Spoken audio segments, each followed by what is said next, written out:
কোনো কোম্পানিতে আপনি যখন ইমেলের মাধ্যমে আপনার সিভি পাঠাচ্ছেন, তখন ফাইল নেম যদি ঠিক না থাকে, সেক্ষেত্রে কি ইন্টারভিউ কল পাওয়া যায়?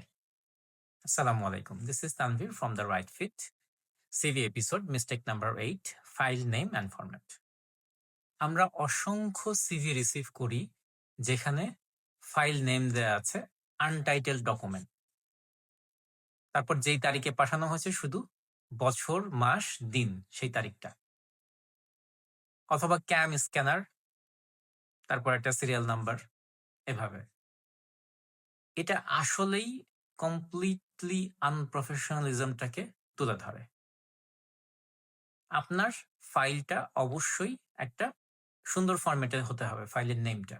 সেটা কিরকম? সিভি আন্ডারস্কোর আপনার নাম, অথবা সিভি হাইফেন আপনার নাম, অথবা শুধু যদি আপনার নামটাও দেন সেটাও অ্যাকসেপ্টেড। কারণ আপনার সিভিটা যখন একটা ফোল্ডারে রাখা হবে অনেক সিভির মধ্যে, তখন সেখান থেকে আপনার নামটা দিয়েই কিন্তু আসলে আপনাকে ট্র্যাক করা হয়।